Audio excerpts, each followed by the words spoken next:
Today is edition of Back Roads of Illinois. We were bringing you lasted for farming sources and information sponsored by AgriGold.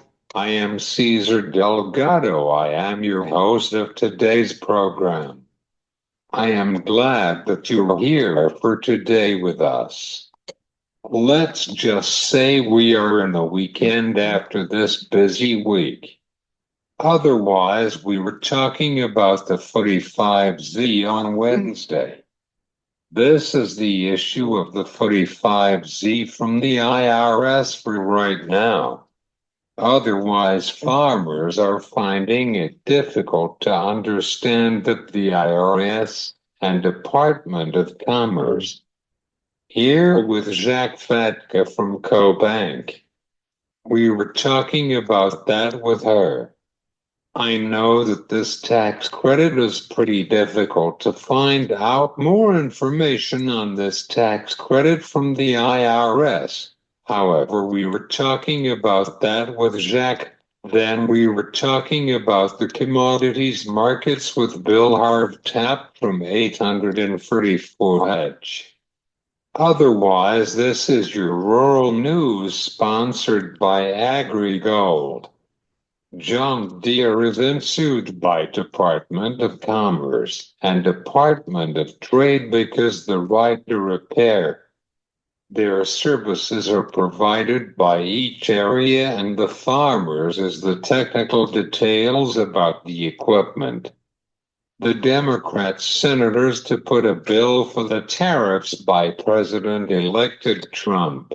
The Democrats said the tariffs is not fair to the American farmers and the American family as well.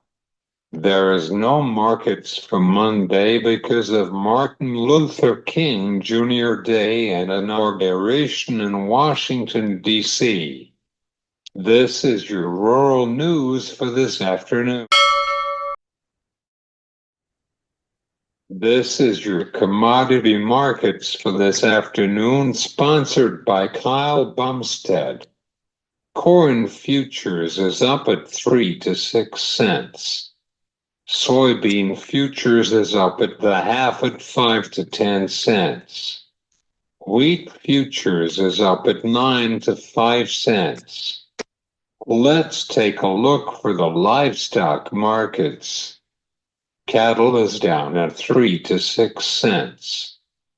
Feeder cattle is down at 3 to 6 cents on the quarter. Lean hogs is down at 5 to 10 cents.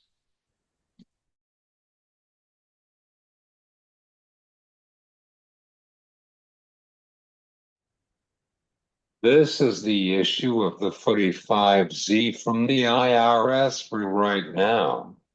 Otherwise, farmers are finding it difficult to understand that the IRS and Department of Commerce. Here with Jacque Fatka from CoBank. Hey, Jacque, how are you today? I enjoyed our conversation in Kansas City for the NAFTA convention in Kansas City. Let's discuss about the ethanol industry is pretty unhappy with the tax credit from the IRS. Could you tell us about it? So a lot have been watching for the Biden administration's publication of the Clean Fuel Production Tax Credit, which is also known as 45Z. And within that, there was a lot of hope that ethanol producers, especially, could actually lower their emission scores by working with farmers who implemented on-farm climate smart practices to obtain a higher tax credit. But we've been waiting for those rules, and as we are just nearing the final days of the Biden administration, on January 10th, the IRS released a portion of that rule, but then they also said that they were going to be releasing some other agencies within the government, the USDA, as well as the Department of Energy, were also going to be releasing some other components that would all work together to really help drive the understanding of how farmers could benefit from this. What happened on Wednesday? Could you give us some details on that? This Wednesday, and some had criticized maybe the order of the rule release, but on January 10th was the release from the IRS. And then on Wednesday, January 15th, we saw USDA issue an interim rule, which provided some technical guidelines on what farmers could do with their climate smart practices to improve their tax credit scores for biofuel producers. And so that is actually, some of the good parts of that. We found out that we are not going to be required to bundle those different practices like we had previously been required to do under 40B. And so this rule did evaluate practices such as no-till, reduced till, split applied fertilizer and spring fertilizer application, as well as cover crops and nitrification inhibitors. And they also looked at soy, corn, and sorghum. So sorghum was actually added on. A lot of ethanol producers out west, some of them do integrate sorghum as a feedstock into those facilities. And so that was one component of Wednesday. Another component of Wednesday's release was the Department of Energy releasing a new GREET model. And we've talked about that before, but this is actually a formula that people can plug into, and then it calculates those emission reductions and actually helps determine the tax credit per gallon of biofuel. And so this is another important component on how biofuel producers might be able to price those feedstocks. Again, how that's going back to farmers to be able to say, okay, if you do these different practices, then we're going to give you this amount of a premium for your corn, which could amount to as much as 6 cents per bushel. That would then need to be divided between different participants within the supply chain. So maybe it's the farmer and the biofuel producer, but then you might also have to pay someone to audit that and verify what farmers are doing at the farmer level. Right. It will be greater demand to watch for next couple months. The most of what was released here in these last 2 weeks does come with a comment period. And so the next couple of months, those in the industry are going to be making some of their comments known, but a lot will be left to the Trump administration, as well as those on Congress who are going to help try to advocate, especially Midwest House and Senate Republicans will really try to make sure that their voices are heard with the Trump administration as they try to take this initial release, these interim guidance, and then craft this into something that can continue to be profitable and helpful for those in the countryside, whether that's farmers or biofuel producers. But there's definitely some comments that are going to likely be made here in the next couple of months as they finalize this. A big part is right now they are calling for mass balance, which means everything has to be put into a pot essentially and then divided out. So if only 20% of the corn delivered to a plant qualifies as this low CI, then they would only be able to count 20%, but it has to come into that facility. Another approach that have been asking for is something called book and claim, where wherever it is sold, it would be able to be claimed as the properties that it has, and then it could basically be sold as a piece of paper. So you wouldn't actually have to deliver that CI corn or CI soybeans. You would actually just an auditor would be able to verify it. You can claim it, and it's a lot less burdensome on the supply chain to have a book and claim system. And you also wouldn't have something like maybe you have a farmer in Illinois that's a very high, very low CI score, but they are deciding, well, I'm going to drive this 300 miles to another facility and capture that higher premium. You're going to take away some of your emission savings if you start to have to mess up. We don't understand why it didn't take it from the Department of Agriculture. So this This is written as a tax credit. And so the fact that it's a tax credit, it needs to come underneath the Treasury Department, which is why it's under the IRS, because they are the ones who deal with taxes. So this is designed to be a tax credit. So as a biofuel producer, as an ethanol plant produces a potential gallon of a biofuel that would qualify for that tax credit, come next year during tax time, when they're filing those taxes, they would get a credit back. This is actually quite unique in the fact that USDA was welcomed into this discussion to provide some interim guidance. And so, even though it is the IRS, which is the one who needs to be handling taxes, USDA was a very active in this ongoing discussion of how we can make sure that this brings some extra potential revenue stream to rural America. And I think Secretary Vilsack, through his tenure at USDA, the last 4 years has been making a lot of a very loud call to make sure we see this revenue stream carried through to rural America. And this was a legacy that he was very advocating for throughout this whole time. And even though this isn't a USDA rule, USDA did have a very active role in this.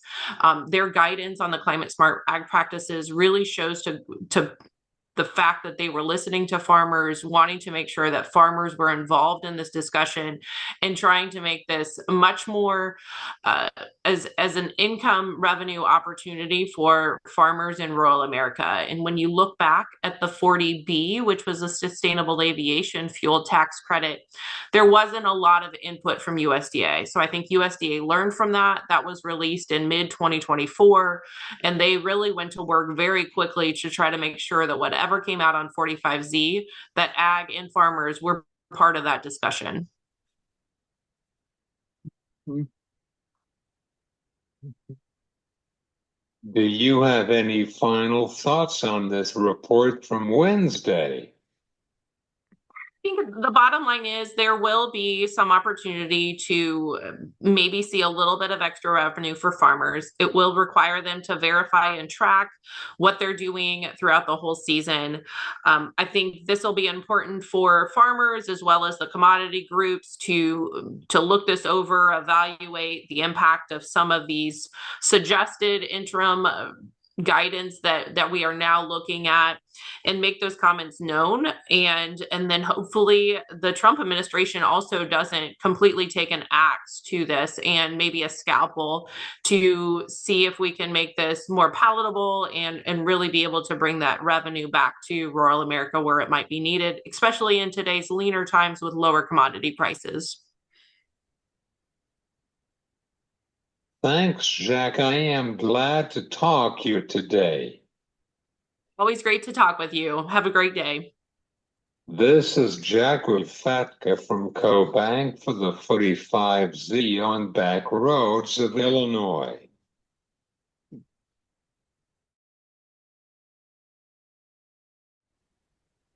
We were talking about the commodities markets with Bill Havtape from 8-4 for Hedge in Cedar Rapids, Iowa. Hi, Bill. How are you today? Are you ready for the cold weather is coming for next week, and the commodities markets is getting ready for work for next week?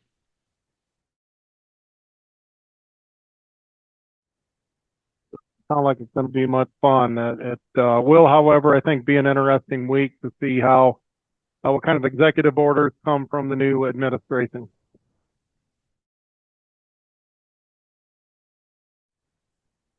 For sure. Bill, let's discuss about the beans markets for next week because it will be more concerned with tariffs. What is your thoughts on that? Point, Caesar, it's important to realize that in the soybean market domestically here in the U.S., 42% of our consumption is in the form of exports. So the American soybean producer is extremely dependent on exports. We've had recently a tremendous amount of strength in the U.S. dollar index. flirting with, multi-month highs here. That puts a damper on exports. Of course, the number one concern for everybody out in the country, especially soybean producers, is the threat of tariffs. I think there's a lot of hope that this is just a tool, it's a leverage to try to get what we need on the other side at the negotiating table, but you don't know. Three of our biggest trading partners, Canada, Mexico, China, are prime tariff target candidates. And if one of those or all of those countries decide that, hey, let's get it on, let's see what happens, it's definitely going to have an impact on agricultural exports.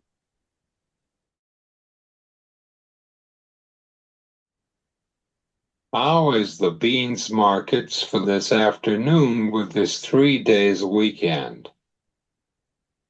Well, yeah, you always get concerned about, of course, domestically here. You just talked about the cold weather we've got coming.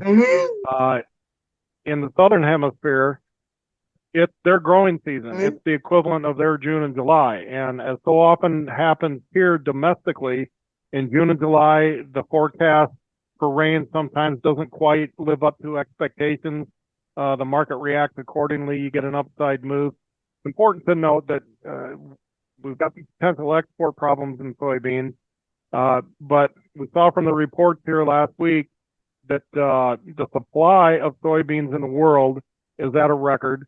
The ending stocks on the world stage are projected to be at a record. Domestically, we've got plenty of soybeans. So while we have this weather threat going on, the potential for dry areas in Brazil and Argentina helping to pump up this market, as a soybean producer, if you've got soybeans in storage here domestically, this might be your weather scare opportunity to get some soybeans priced. Typically, we sell into weather scares. We don't buy into weather scares. Most likely, this is a scare. It's an opportunity, and I think the soybean producer needs to take a good hard look at it and sell into these rallies. You don't have to dump it all, feed it out over the next several weeks as we rally linked to Brazil and Argentine weather. But the smart bet is that it will rain there and they will end up raising a pretty good crop.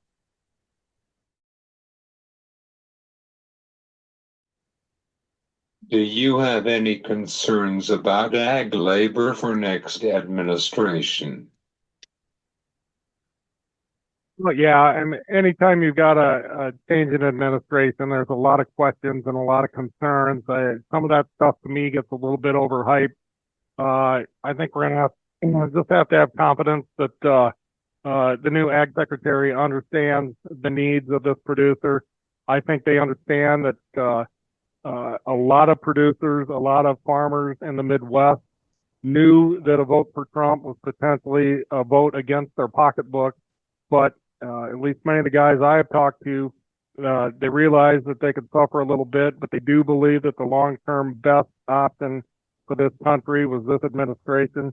And there's always questions, but I think we just gotta have confidence that we're gonna be fine. Everything's gonna get taken care of. And, I guess we'll see where we are in a few months.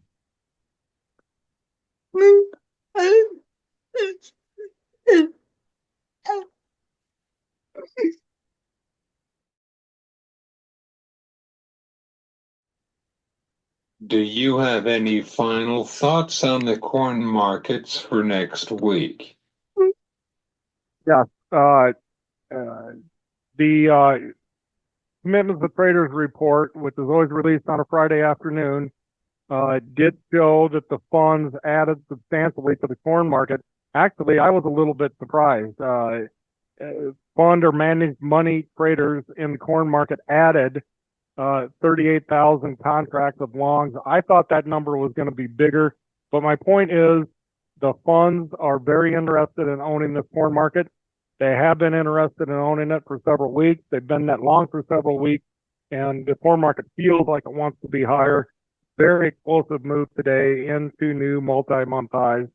I will also point out, as we're talking about that Commitment to Traders report, in soybeans last week, according to this report, fund managers bought 63,000 contracts of soybeans.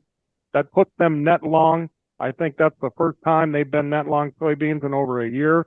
The funds are now also net long in soybean oil, and after 39,000 contracts of buying last week. So we're starting to see that very lopsided commitment to traders report.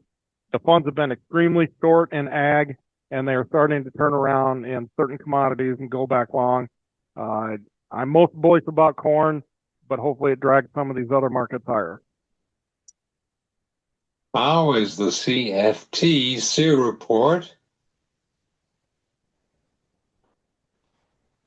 Yeah, the commitment to traders report, that's what we were just referring to. And we've seen a big turnaround and in many cases, reductions in short positions. So the CFTC commitment to traders report, I think looks like a real positive for especially corn.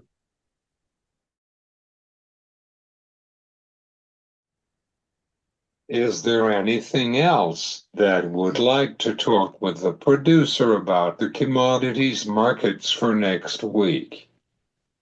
Yeah, to us, it's the time of year where we start to prepare for marketing for the upcoming year. We've got our marketing plan for the 2025 season put together. It's a two-part marketing plan. It's how to clean up the old crop supply of unpriced corn left over from last fall's harvest. It's also a plan to price a certain percentage of the crop that we intend to plant this spring. We always wait for the January crop report to publish that report. That report has been published, put together. Caesar, your listeners are welcome to give us a call. Our phone number is 844-88-HEAD. That's 844-884-3343 if you'd like to take a look at the concept of our marketing plan. Thanks, Bill. I am glad that you are here for today. And congratulations on Iowa State football on this bowl season. Yeah, it's been a great season for Iowa State football. They finished with a great bowl win, and we've got Iowa State basketball ranked at number 2. Soon to be hopefully number 1, and it's going to be an interesting winter on the basketball court.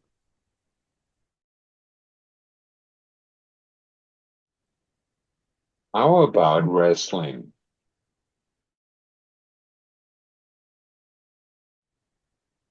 If I caught that question, sorry, Caesar. How about wrestling? Oh, yeah, Iowa State wrestling. We were just having a conversation about that this afternoon. I'm not a big wrestling fan, but I do like to see Iowa State. I think Iowa, obviously I'm in Iowa. I think Iowa, University of Iowa, Iowa State University, and University of Northern Iowa all have some outstanding programs. Cool. Thanks for listening on the show, and thanks to Jacque Fatka and Bill Havtape from 834 Hedge. This been Back Roads of Illinois. I'm Cesar Delgado. You have a good day.